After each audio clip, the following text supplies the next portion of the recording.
Welcome to the Postgame podcast. I am producer John here tonight with Justin Jackson. The last time many of you heard from us, the last time the two of us did a postgame pod, there was a different feeling. UNC had lost to Clemson on the road 85-65. The season was looking like it was in a very tough spot, but the season was not over at that point in the season. UNC beat Syracuse, beat NC State, beat Virginia, and tonight a 96-85 win over Florida State, a big win for North Carolina. A lot has changed over the last few games, most notably the starting lineup: Elliott Cadeau, RJ Davis, Jalen Withers, Drake, and Van Allen Lubin. That new lineup built around a bigger group of players in the front court has really powered North Carolina the last few games. We're going to talk about all of that tonight. Let us know what your comments are, your questions are here in the chat. Let us know who you think the player of the game is. There's a lot of different players to choose from, as many Tar Heels had a good night. Justin, what were your biggest takeaways, biggest reactions from this huge North Carolina win?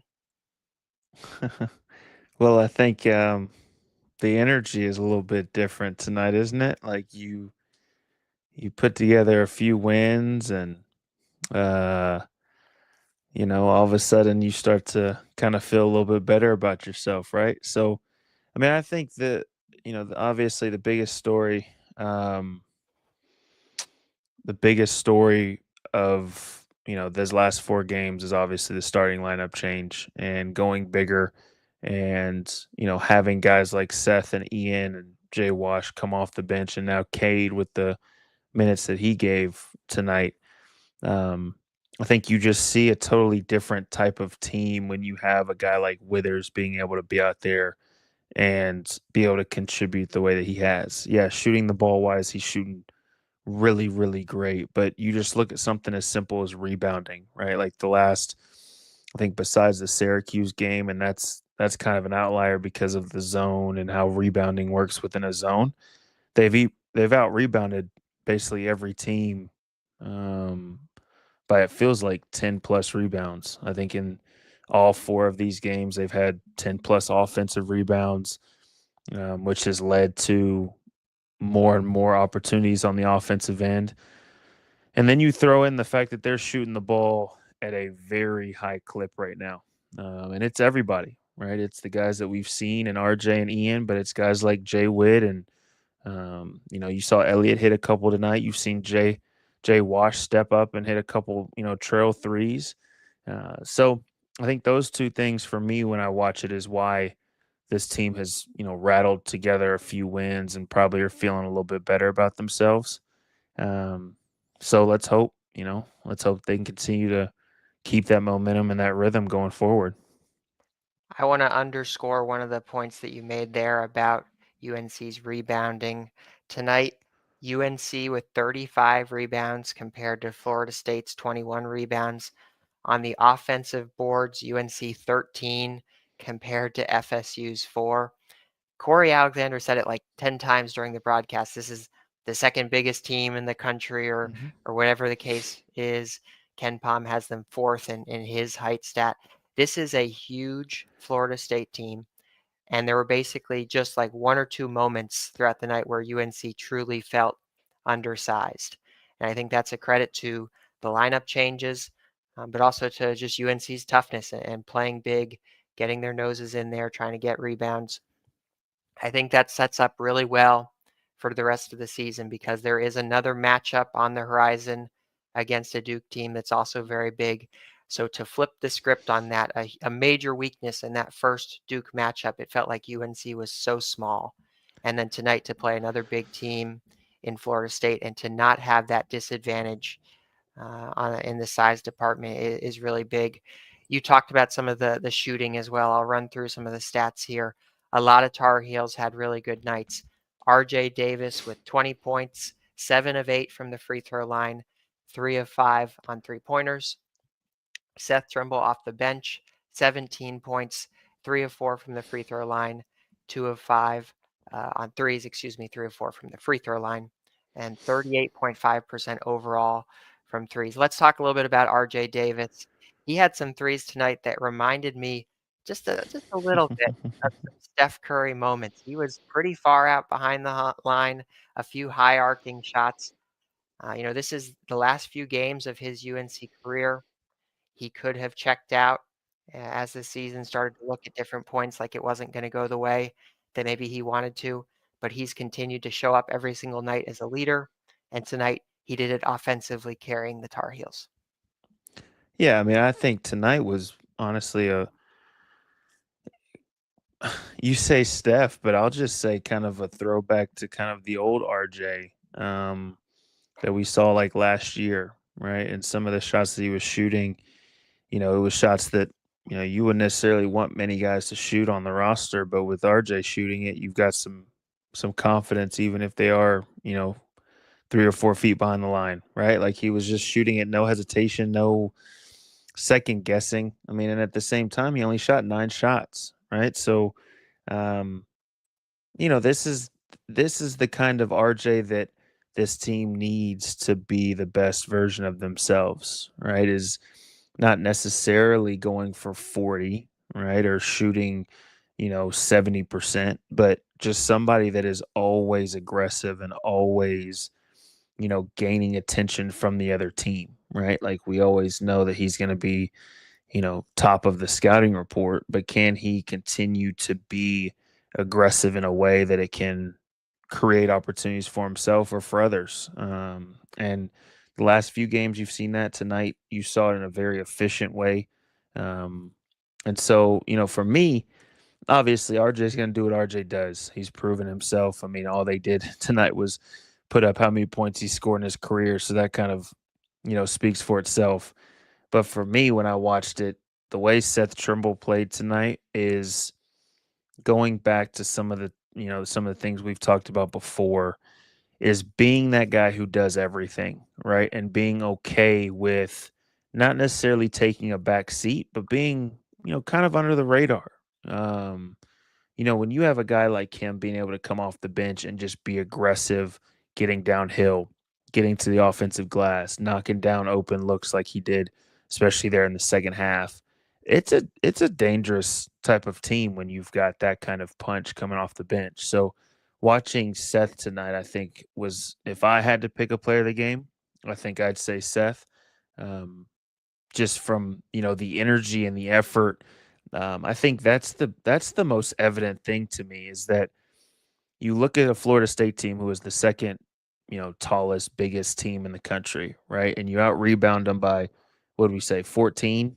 Um, and that's just purely because they were the harder playing team the majority of the game, right? Like that's kind of what I've been waiting to see all year, is just consistency on the effort side. If this team plays harder than the other team that they're playing against, they're going to be in the game and have the ability to win the majority of the time that they get on the floor.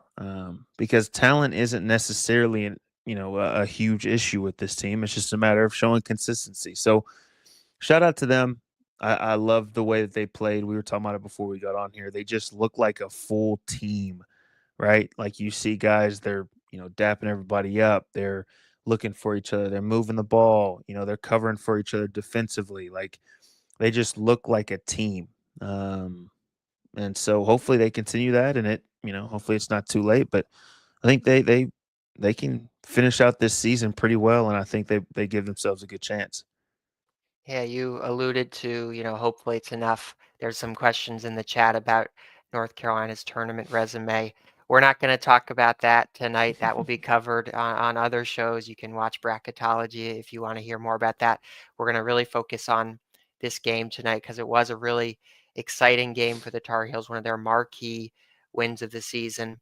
I want to talk about something specifically that I noticed with FSU's defense and how UNC attacked that offensively. It seemed like FSU was very aggressive on defense. That started by sort of picking up Elliott in the backcourt, but also on some of their pick and roll coverages. They were super high up the floor. And it was a little confusing to me at first because, when you're up on Elliott like that, he's not the best shooter. And Florida State did adjust over the course of the night. But UNC did a really good job of attacking that aggression with some high pick and rolls, getting downhill, kicking to shooters in the corners. I thought UNC did a really good job overall offensively with the game plan. Another thing that we talked about, Justin, before we came on air, some of the entry passes. I think it was Drake with a few of those, lobbing the ball over the defense, getting it to some of the bigs for easy baskets. We haven't seen a ton of that from UNC this season. And I think it speaks to as well how the team just fits together when you have that anchor at the center, whether it's VAL or whether it's Jay Wash there posting up. Everything just sort of seems to fit better around it. UNC with a really strong performance from the three-point line tonight, but also doing a good job of driving and continuing to get the ball inside as well. I think that's one of the stories of their offensive success tonight.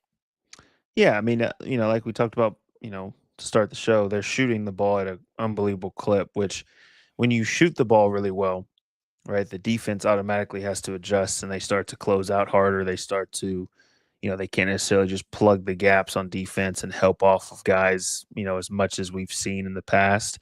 So that opens up the offense completely. But for me, it was more evident in the fact that they just played the right way, right? Like, and they've been doing that the last few games where there was one possession, I think it was in the second half, where RJ got a switch with a big, and the big did a really good job playing defense. I was actually really impressed in the way that he stayed in front of RJ.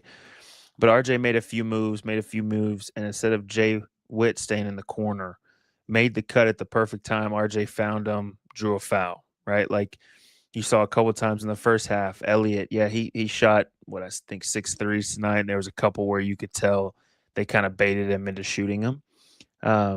But there was also multiple times where guys were basically defending him close to the free throw line, and he just took up that space and attacked to the rim anyways, right? So I just think them taking the opportunities that they have and playing the way that the defense is giving them, the advantage is what I've seen in the last few games, right? Guys aren't just standing, guys are moving, guys are cutting. When guys don't have, the shot right away, most of the time they're moving it to the next one. And it's just fun basketball to watch. And I know it's fun basketball to play. I've been in those type of, environments where the ball is just moving around, everybody's touching it, everybody's getting good shots. And so that's kind of the way this team has to play, and if they continue to shoot the ball the way that they are, and you are able to play big with Jay Witt in there and, play and rebound the way that they have been able to do that, then I think you start to see a team that we've been waiting to see and we've known that, there is. And I think that's kind of what they have to do going down this stretch. Another thing, talking about the offense and playing the right way, we saw some defense leading to offense tonight, which is not something we've seen tons of throughout the season for North Carolina. Someone in the chat, I apologize, I've lost the comment already, but someone called out Drake's fast break pass to Jay Wash. It allowed him to get that easy layup. I think that was in the second half. UNC with 11 fast break points tonight compared to Florida State's 6, so winning that margin. I think defense leading to offense was one of the big themes of tonight. So let's talk a little bit about that defense. UNC did a couple of things differently tonight. One of them in the first half, heavy usage of the zone defense. To me, that stands out because that's one of the things that you can do when you bring a little bit more size onto the floor. If you're trying to play a zone defense with essentially 4 guards like UNC has at different times, that can be very challenging. It's extra hard at rebounding as well, because if you don't know what you're doing when you're rebounding out of the zone, not boxing out correctly, that can lead to some offensive rebounds. But having a little bit more size on the court, having a Cade in the corner there, versus someone who's undersized, it makes it a little bit easier to play that zone. And then the energy and effort on defense was really good as well. Elliot Cadeau closing out as hard as you can close out. I don't really know how to describe it, but he sprinted to close out on a 3-point attempt for Florida State late in that game. That's the type of energy and effort you want to see defensively. So, Justin, what stood out for you defensively for the Tar Heels? What did you like from the zone defense? And everything else that UNC did to stop Florida State. Yeah, it's just a change up, right? Like you want to try to keep the other team off balance as much as possible, right? So all year long, North Carolina's been, a majority man to man type defense. Now you start to play some bigger lineups where either you have Cade out there, you've got Jay Witt starting at the 4, so now Drake, who's another long wing, can play the 3, his normal position. You throw a zone against them, taking up the paint.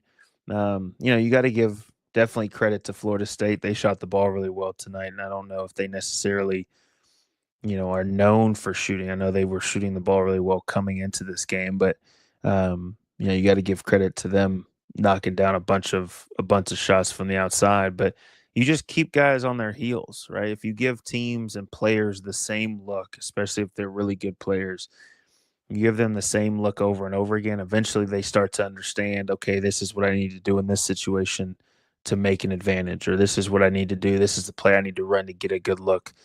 So I liked it. I like changing it up. I like throwing a press at them. I like, maybe doing a half court trap every once in a while. I like throwing the zone at them.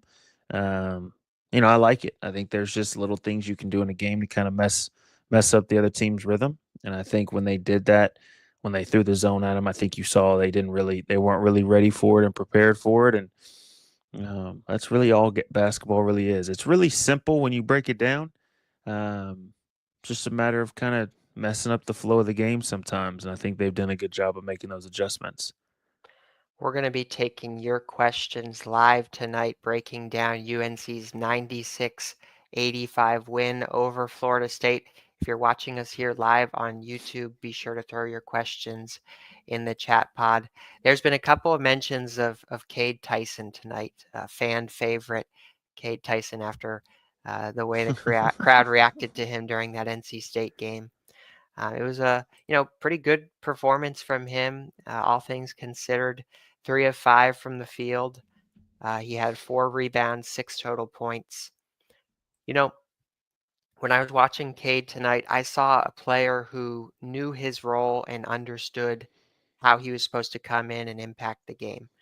Hubert has kind of picked end of first half, kind of late in that first half to get Cade some minutes the last few games. I think that's a good time for him. He comes in, he provides energy, toughness, rebounding. You could see how excited he was to be out there on the floor as well. He was clapping super hard during one of the defensive possessions. I think that's a larger point there as well, though. As UNC has found this starting lineup that works, it's allowed some players to shift into maybe roles that they're a little bit better at and kind of fit. And it just kind of makes the whole team click a little bit more. You know what you're getting with VAL and Jay Wash as they kind of rotate there at the center position. We've already talked a little bit about Jay Witt and Drake and how they fit at their positions. I think Seth coming off the bench and being that energy guy, that attacking guard, is a really valuable role for him. And then Cade as well, to see him come off the bench, know what his role is. He didn't make any threes tonight, but space the floor, provide a little bit of size, attack the glass. It's a team that kind of is coalescing, coming together. We've talked all season, Justin, about how we don't know exactly what the best lineup is. The roles are shifting, but it feels like whether it's Cade, whether it's Seth, players are finally starting to know their role and how to help this team win. Yeah, I think Seth is just him coming back from that injury. He was playing. I'll always say it up until he got injured. I mean, he was the most consistent player on this North Carolina team before he got injured. And so then you have to sit out a little bit. You come back. You've got a guy like Ian who's kind of basically taken over that spot that you were in. So you're having to get back into game shape while also trying to figure out where your spot is. And I think it's just a matter of him now feeling really comfortable where he's at. Um, with a guy like Cade, when you play the right way, it's crazy how the energy of basketball works, right? You play the right way and everybody feels great, right? You might not hit shots one night or you might not have a great game. But I think that's a big reason why you see a guy like Cade, getting fired up after hitting a shot or, showing a little bit more emotion because the energy of the game is so much more positive than what it was against the Clemson team, right? You didn't see anybody, flexing or talking or anything like that in that kind of game, right? And it's because the way they were playing wasn't necessarily, a positive way of playing. Everybody didn't feel like they were involved. Everybody wasn't touching it. Tonight, I mean, there was multiple times where everybody touched it in a possession, right? And everybody, there was at least two or three guys that had a good shot, but they ended up getting a great one because they made one extra. And that's just the way basketball works. You play that way, and everybody feeds off that, and the confidence level is, so much higher. When I always say confidence is a drug. Like you get a little bit of confidence, and it's unreal what you can start to do, as opposed to whenever you doubt yourself and you're not as confident as you probably should be. I mean, it's night and day. So, shout out to Cade, man. I think he's probably taken a lot of criticism over this season, just from the standpoint of he was coming in as a highly touted shooter and had this high percentage, and he was supposed to be kind of that guy to step in and be that floor spacer and be that next guy to be able to knock down shots from the outside. And it just hasn't necessarily materialized the way people wanted it to, right? But if as long as he is able to contribute going down the stretch and when it really matters at this point in the season, that's all that really matters. So shout out to him for staying confident, staying locked in, and being able to take advantage of his time. I'll pull up this comment from M Barnes 915. I give Cade credit. He went from not hitting the rim and being unplayable to really contributing. I think that underscores what you're saying there, Justin, about his growth. And again, he's another guy. He could have checked out. He could have had his eyes on the transfer portal at the end of the year. Instead, he's contributed to this team and can be a part of this team's success here down the stretch of the season. I'm going to take a quick second to talk about our two sponsors for tonight's show. First, I want to thank and acknowledge Johnny T-Shirt, the best place for Tar Heel gear, a Chapel Hill tradition since 1983, and 20-year partners with Inside Carolina. Visit them on Franklin Street or check out their big online store. Additionally, want to shout out Congruity, the leading provider for Tar Heel business owners, payroll, HR, and employee benefits needs. Inside Carolina listeners can get a free payroll and HR assessment by emailing Matt at Congruity. You are listening to the Postgame podcast. We'll be right back with more UNC basketball talk. We are here on Monday night after UNC's big 11-point road win over the Seminoles. We appreciate everyone who's stuck with us watching this show live after the game. A game which took forever, by the way. There were way too many foul calls. FSU was fouling like down 10 with 10 seconds left. It took forever. So we appreciate all of you sticking with us here. We've got a lot of really good questions. So in the second half of the show here, we're going to get to some of your questions. I'm going to pull this one up from Butch Green. With the success this team sees when they make interior passes, why do you think they revert to dribble, drive still? Justin, that's a little bit of a question about UNC's offense there. What do you think about Butch's question? um, I think I think you can kind of what's the right way to say it? I don't think their offense has changed much at all.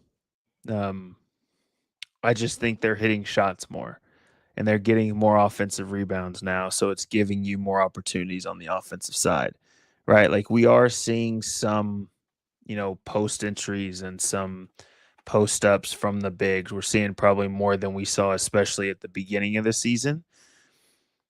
But I think that's just how basketball works. If you have kind of two bigs on the court, there's going to be some times where there's mismatches, and that's the obvious open pass to make. But when you make, threes, the last four games, I think they've shot over 40% every single game, besides maybe tonight, but they still shot, 37, 38%, something like that.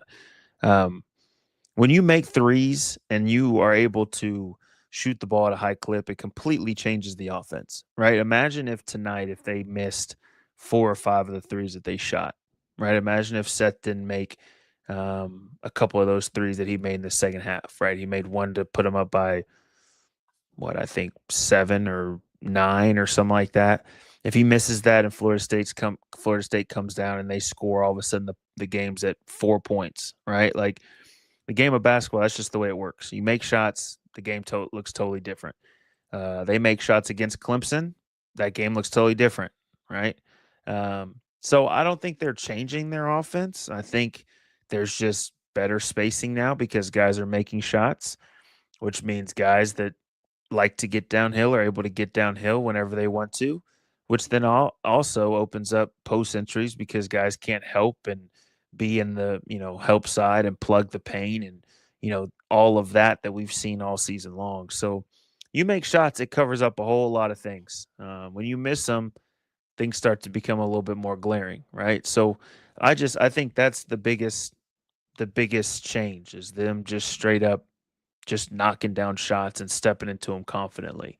Um, the dribble drive, that's gonna be a part of the offense. Like this team is built around guards, right? It's built around an Elliott, it's built around an RJ, an Ian, a Drake, a Seth. Like that's what this offense is. And so those are guys that like to get downhill. Elliott, Seth, I mean, you saw it multiple times. They love to get off the bounce and get downhill and get to the rim. That's just the way that the offense runs. So we can't necessarily sit here and say, why do they just do a bunch of dribble drives? And that's just how it is. And if they're able to make these threes, these dribble drives are going to look even better because the lane and the paint's going to look more open. So that's the biggest key, being able to knock down shots and offensive rebound. If they can do that and continue to do that, this offense looks way different. I'm going to pull up this question here from David Scott, one player we have not talked a lot about tonight, Ian Jackson. His question, any thoughts on the lack of playing time for Ian in the second half? Any concerns? Looking at the box score for Ian, 2 of 6 from the field, 1 of 3 from the three-point line, just 5 points for him. My take on that real quick, Justin, before I get your thoughts there, there's 4 games left in the season, 3 games left in the season. It's all about the team at this point in time. You have to make sacrifices as a player. We know Ian can put the ball in the basket, but there are other skills that UNC needs to prioritize, like rebounding and size. They're putting some other players on the court more, maybe who do that a little bit more. So really no concerns for me. Nothing really has changed with Ian. Justin, what do you think about David's question there about Ian? And do you have any concerns with a little bit of a drop off in his performance tonight? I have no worries at all. You you have a freshman on the road, right? Like Florida State, even though they're not a great team this year, Florida State at times can be difficult to play on the road. So you go in there, and then you have a guy like Seth play the way that he played, right? Like that's the luxury of having basically 2 starters coming off the bench, right? Like one game, we've talked about it. One game, one guy might not have it going and they might not play as much, right? Next game might be Seth doesn't have it going. Ian has done what he does all year and he's able to fill up the stat sheet and boom, he plays 30 minutes, right? Like I don't have any worries at all. I mean, if you expect, you know, every single player to play 30 minutes every single night, then I just don't think that's realistic.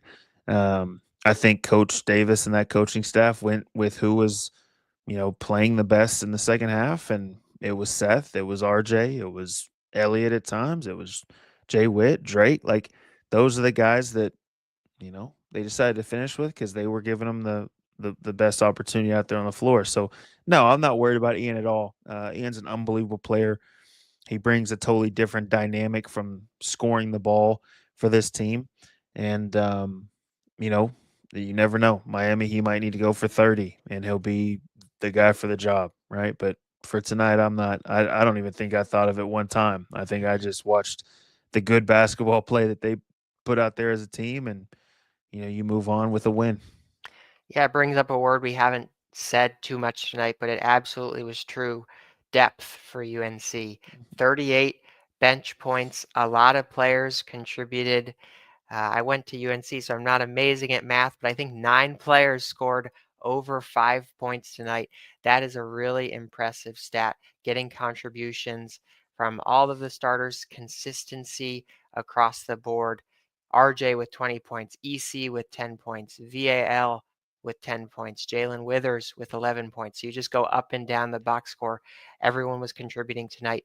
And in March, that depth is absolutely going to help, because when you're playing in the ACC tournament, or depending on what happens, you're playing in the NCAA tournament, you're going to need different guys to step up at different points. And Hubert Davis has options now. He has different looks that he can turn to as he goes throughout the course of the game. So, yeah, I agree with you there about Ian. I'm Yeah. going to pull up this question. Sorry, go ahead, Justin.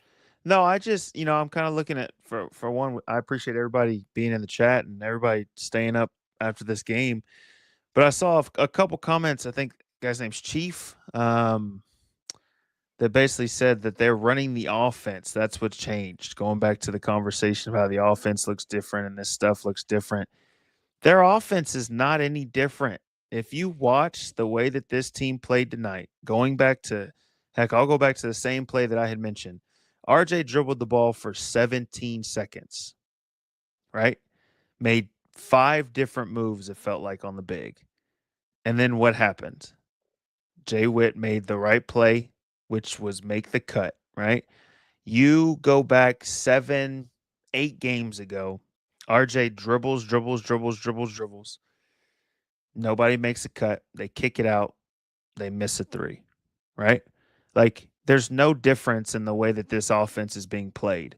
But when you hit shots and you knock down shots and you play the right way, it looks totally different, right? So just to kind of, I love people's take on things, but from playing basketball and being in these type of games, when the ball doesn't move and guys don't make shots, the offense might look a little different than what it's supposed to. But there's no real difference in the way that this team is playing. So, Chief, I appreciate your take, but I think it's the same exact team that we're watching. They're just making shots and playing the right way now. I'm going to take this question from Melinda Dolphin. Melinda is one of our most loyal listeners. And I know this is looking ahead just a little bit, Justin, but it's a good question here. Gives us a chance to talk about some of the adjustments.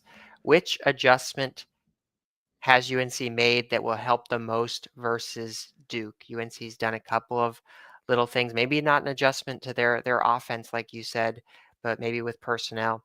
Which of those adjustments do you think might help against the Blue Devils during that matchup, looking down the road a few games? Yeah, I think it's the obvious is just having more size on the floor, right? Um, you've got a guy like Jay Witt who's 6'9", right? Who can start on a guy like Cooper Flagg, who is um 6'10", close to 7 feet basically, as opposed to a 6'4", 6'3" guard and Seth Trimble starting on him. So it's a totally different look. Now, don't get me wrong, Cooper Flagg is unbelievable. I mean, I think he's in the running for National Player of the Year this year, and I think has solidified himself as the number 1 pick. But you add a different look to him. You add some length. You add some size. He's not able just to look right over top and make the plays that we saw him make so easily in the first game. But then, I mean, North Carolina also kind of told on themselves once again, right? I think Florida State is number 2 behind Duke in size. So, okay, you showed that you can take care and out rebound, the number 2 team. Now you might not out rebound a Duke team, but that shows that you can definitely play from the size standpoint with teams of that size. So I think it's going to be the size. I think, too, it's a totally different game going from Cameron Indoor to the Dean Dome. It's a completely different game. And, if you're able to knock down shots, it's going to come down to knocking down shots and using the size that they've shown the last few games in the different lineups. So I think those are the 2 adjustments that we've seen. And I think going into, obviously, like you said, not looking too far ahead, but going into that Duke game, I think those are going to be the 2 biggest things to really watch. We've got a good question from Bart that leads right into that. UNC plays Miami on Saturday, Virginia Tech, and then closes the season with Duke. So 3 games to go in the season, and Bart hits on that here. With Duke looming, how often have you been a part of a team that got caught looking ahead, and what can the guys or coaches do to stay focused? Justin, what do you think? Well, the tough part is that every single game matters for this North Carolina team, right? Like, yes, a Duke win would go a lot further than a Florida State win, right? But where this team is at, I think that um, they have to win against Miami, right? Like they have to win against Virginia Tech.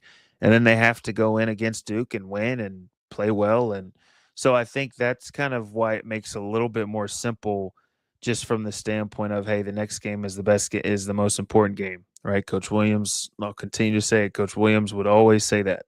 The most important game is the next game, right? And so for them, the next important game is Miami, right? We'll look at Duke and what I guess it'll be week and a half from now.